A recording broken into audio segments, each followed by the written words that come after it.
본문 말씀에 보시면 사두개파라고 하는 사람이 나옵니다. 그런데 유대인의 파 가운데는요, 대표적인 것이 사두개파 사람들이 있었고, 또 바리새파 사람들이 있었고, 또 갈릴리 북부에 있는 열심당원들이 있었던 것을 볼 수가 있고, 또 에셈파라고 하는 사람들도 있었습니다. 에셈파는 아주 미미하기 때문에 많이는 없었어요. 그러나 그 모든 파에도 들지 않았던 사람들이 있었습니다. 근데 그 사람들은 또 어떻게 구분하냐면 오클로스다 하고 구분하는데 하층민의 계급이다, 뭐 그렇게 평가를 하는 학자들이 있는 걸 볼 수가 있습니다. 대표적인 파 가운데 사두개파에 대해서 오늘 말씀하고 있는데, 부활이 없다고 주장하는 사두개인, 부활이 없다고 주장하는 사두개인이다, 그렇게 말씀해 주고 있어요. 사두개파 사람들은 부활이 없다고 믿는 사람들이었어요. 유대인들 중에서 그런 사람들이었어요. 근데 바리새파는 부활이 있다고 믿었습니다. 이 바리새파와 사두개파에 대해서 좀 말씀을 좀 드리자면, 이 바리새파와 사두개파는 늘 자신들이 믿는 것으로 서로 다툼이 있었던 것을 볼 수가 있어요. 왜 부활이 있는데 왜 안 믿느냐? 아니, 부활이 없다, 이 세상에 사는 게 다지, 이렇게 주장하면서 서로 논쟁이 늘 있었던 걸 볼 수가 있어요. 사두개인들은 유다 종파 중 하나인데 모세 오경만을 권위 있는 것으로 성경으로 인정했습니다. 모세 오경, 토라라고 하죠. 창세기, 출애굽기, 레위기, 민수기, 신명기, 이것이 5개가 권위 있는 성경이다.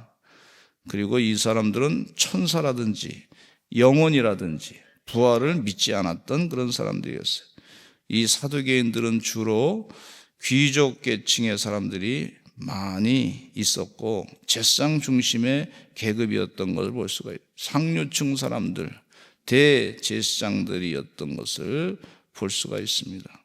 이 정치적으로는 로마와 협력해가지고 권력을 유지하자, 현세 중심의 신앙인이었던 걸 볼 수가 있고, 현재의 삶이 성전 중심의 율법 중수가 상당히 중요한 것이다. 그래서 이 성전 중심의 종교였기 때문에 기원 후 AD 70년 예수님께서 십자가에 못 박혀 돌아가시는데 40년 뒤에 예루살렘 성전이 로마에 의해서 완전히 무너진 뒤에는 이 사두개파 사람들은 자연스럽게 힘을 잃고 사라지게 되는 것을 볼 수가 있어요. 친로마 성향의 사람이었던 걸 볼 수가 있습니다. 그런데 그에 반해서 이 바리새파 사람들은 중산층들이다, 또 서기관들이다. 오늘 본문 말씀에도 보면 서기관이 예수님 참 사두개인에 대해서 잘 말씀하셨습니다, 그렇게 얘기를 했습니다. 이게 바리새파 사람이었던 걸 볼 수가 있습니다. 그런데 이 중산층과 서기관들, 이분들은 구약 전체를 다 인정했어요. 구약 전체 가운데 토라만, 창세기, 레위기, 민수기, 신명기, 요 5개 구약 성경 5개만 인정했던 것과 달리 구약에 있는 예언서라든지 구약에 있는 환상이라든지, 특별히 다니엘서 환상이라든지 예레미야 예언서라든지 뭐 이런 것들을 시편이라든지 다 인정했던 그런 사람들이었던 것을 볼 수가 있습니다. 그래서 부활과 천사와 영혼이 있음을 믿었던 사람이었어요. 바리새파 사람, 회당 중심의 사람, 신앙생활을 했고 민중의 지지를 받았어요. 예루살렘 성전 중심의 신앙생활을 했던 사람들은, 기득권층들은 이 사두개인들이었는데, 바리새파 사람들은 회당 중심, 회당이 각 처소에마다 있어가지고 그 지역마다 있는 회당 중심의 신앙생활을 했는데 중상층들이 지지를 많이 했다. 민중의 지지가 있었다. 그리고 반로마 성향의 사람들이었다. 그렇게 구분하고 있습니다. 로마에 대해서 우리가 억압을 당하고 있는데 그것에 대해서 반기를 들었던 사람들 가운데 한 사람이었는데 이 바리새파 사람들이었다. 근데 이 사람들보다 더 강력하게 칼을 차고 다니면서 로마에 항거했던 사람들이 열심당원이었다. 그 중에 사도 베드로도 북부 갈릴리를 중심으로 한, 그래서 예수님께서 제자들 선택할 때 갈릴리 지역에 이 열심당원들을 몇 분을 선택한 걸 볼 수가 있습니다. 이런 분들이 있었는데 여기 사두개인이 부활이 없다고 믿는 사람이 예수님께 묻습니다. 아주 곤란한 질문을 하는 거죠. 선생님, 모세가 우리에게 써주기를 만일 어떤 사람의 형이 아내를 두고 자식이 없이 죽으면 그 동생이 그 아내를 취해가지고 형을 위하여 상속자를 세울지니라 그랬습니다. 그런 구약의 율법의 조항이 있습니다. 그렇게 예수님께 말하고 있어요. 그런데 7형제가 있었는데 마지가 아내를 취하였다가 자식이 없이 죽고 그 둘째와 셋째가 그를 취하고 7이 다 그와 같이 자식이 없이 죽고 그 후에 여자도 죽게 되면 7이 다 그를 아내로 취하게 되면 부활 때에는 그 중에 누구의 아내가 되리까 그랬어요. 현재 이 삶을 이렇게 살고 있는데 부활 때에도 이런 삶을 그대로 부활의 삶 가운데 가지 않습니까? 그런데 이 유대의 결혼 가운데는 이 아내가 이제 그 남편을 이제 이어가는 그 가족이 이제 자손이 끊어지지 않게 하기 위한 그런 제도가 있었던 걸 볼 수가 있어요. 그래서 형이 살다가 형이 죽게 되고 그 아내가 남았는데 그 둘째가 또 이렇게 결혼하게 되고, 그러면 도대체 나중에 7이 그렇게 되면은 다 죽게 되면 나중에 부활 때 가면 누구의 아내가 되겠습니까? 하고 질문을 하는 것을 볼 수가 있어요. 근데 이 예수님께서 하신 말씀 가운데 분명히 이런 말씀하고 계십니다. 우리 34절로 36절까지 읽겠습니다. 시작. 예수께서 이르시되 이 세상의 자녀들은 장가도 가고 시집도 가되 저 세상과 및 죽은 자 가운데서 부활함을 얻게 합당히 여김을 받은 자들은 장가가고 시집가는 일이 없으며 36절 시작. 그들은 다시 죽을 수도 없나니 이는 천사와 동등이요 부활의 자녀로서 하나님의 자녀임이라 그랬습니다. 그러니까 예수님께서 우리가 이 땅에 사는 그 모습으로 부활체의 모습으로 영원히 사는 것이 아니다. 부활체의 모습으로 새로운 존재가 된다고 하는 것을 예수님께서 말씀해 주고 있어요. 완전히 새로운 창조물로서 새로운 피조물로서 바뀌는 것처럼 예수님께서 분명하게 부활체의 모습으로 부활의 역사를 어떻게 예수님이 설명하는 것을 오늘 본문 말씀 가운데 분명히 말씀해 주고 있습니다. 이 세상에만 집착하는 사두개인들은 흔히 우리 성도님들 가운데 부활체의 모습으로 영원히 산다고 하면서 본인 모습이 내가 나이 들어서 쪼그라진 모습으로 영원히 그렇게 부활체의 모습으로 살면 보기 싫지 않겠느냐 걱정하시는 분들이 계시더라고요. 근데 예수님이 말씀하시면 걱정하지 마세요. 부활체의 모습으로 살 때는 우리 많은 분들이 기도하시고 그 목사님들 가운데 말씀하시기를 뭐라 하냐면 가장 좋은 최고의 모습으로 바뀐다고 말씀해 주고 있어요. 가장 좋은 최고의 모습으로 바뀌어주는 줄로 믿습니다. 그것이 부활의 삶이에요. 우리가 이 땅에 살면서 뭐 찢기고 상처나고 막 그런 모습 가운데 때로는 그것 때문에 많이 걱정하고 계시는데 걱정하지 마시기 바랍니다. 우리 주님께서 가장 최고의 모습으로 완전한 모습으로 하나님께서 세상 사람들이 보기에도 가장 아름다운 모습으로 스데반 집사님이 돌에 맞아 죽어가면서도 그 얼굴 모습이 천사의 얼굴 모습으로 완전히 변화된 것처럼 그런 모습, 그거보다 더 좋은 모습으로 우리가 부활의 삶을, 영생의 삶을 영원히 부활체의 모습으로 살게 될 줄로 믿습니다. 그래서 예수님께서 지금 그 말씀하시는 거예요. 너희들은 이 땅의 삶으로만 그것이 전부 영원히 갈 줄로 그렇게 착각하느냐? 그것 때문에 이 부활의 삶, 부활체로 영원히 세상을 왕노릇하며 살게 될 때 주님께서 곤란한 문제를 막 많이 만들어가지고 그렇게 영원히 힘들게 살게 하는 그런 분이 아니라는 거예요.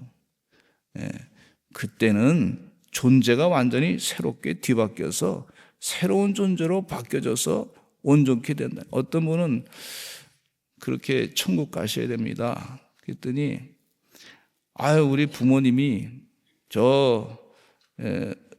천국 안 가셨기 때문에 나는 부모님 만나기 위해서 천국이 아닌 다른 곳으로 가겠습니다. 그런 얘기 하시는 분도 있어요. 그 끔찍한 얘기죠. 끔찍한 얘기죠. 우리는 꼭 가야 될 곳이 어디냐면 천국을 가야 될 줄로 믿습니다. 영생을 살아야 될 줄로 믿습니다. 그러면 부모님이 지옥에 있다 그러고 본인은 천국에 있으면 천국에서 지옥을 늘 보고서 영원히 부모님 때문에 걱정하고 괴로워하는, 그렇게 사는 것이다. 그렇게 사람이 착각하는 걸 볼 수가 있어요. 그렇지 않습니다. 천국에서는 이 음부를 볼 수 없게끔 하시는 걸 볼 수가 있어요. 우리가 생각했던 모든 쓸데없는 고통스러운 생각들, 그걸 다 잊어버리게 하시는 은혜가 그 가운데 있는 것을 볼 수가 있어요. 나사로는요, 부자와 같이 이 땅에서, 이 부자의 집 앞에서 부스러기를 얻어먹었던 사람이었지만, 그러나 그가 바뀌어져서 아브라함의 품에 옮겨지게 되고 예수님의 비유 말씀 가운데 그 말씀 하시고 있어요. 근데 또 이 부자는요, 잘 살다가 음부에 들어가게 됐어요. 근데 음부에서는 이 나사로가 잘 사는 게 보이는 거예요. 영원히 고통을 당하는 거예요. 나는 지금 고통당하고 저 사람은 잘 살고, 이게 얼마나 힘들겠어요.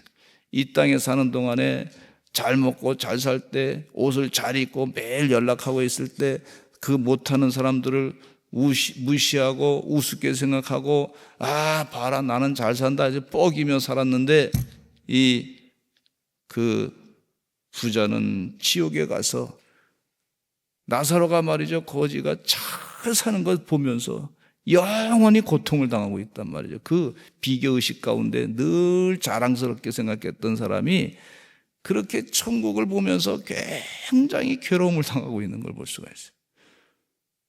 주님 은혜 가운데 우리는 반드시 천국을 가야 될 줄로 믿습니다. 아브라함의 품에 옮겨야 될 줄로 믿습니다. 그런데 나사로는요, 거지 나사로는 이 음부의 세계를 못 보는 거예요. 보지 않게 하셨어요. 고통당하는 거 거기서 보면 얼마나 힘들겠습니까?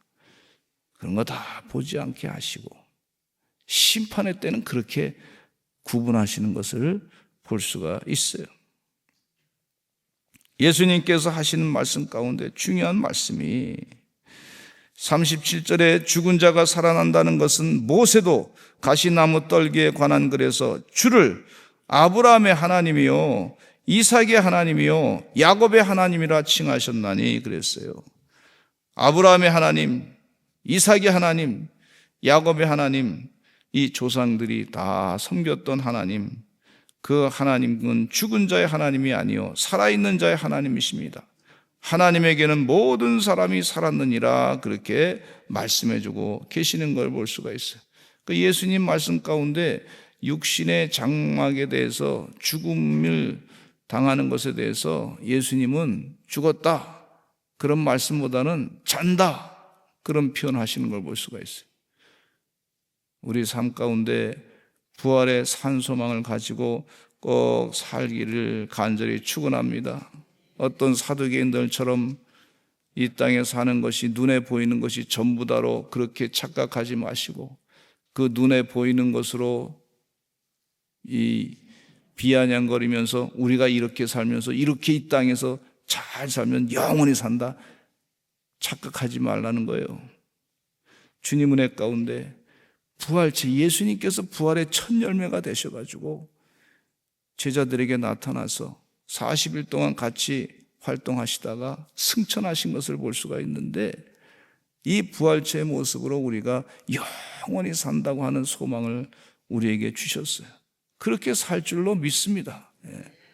그러니까 이 땅에 사는 것이 100년 혹은 120년 산다 그래서 그 기간이 영생의 시간하고는 비교할 수 없이 짧은 시간이에요.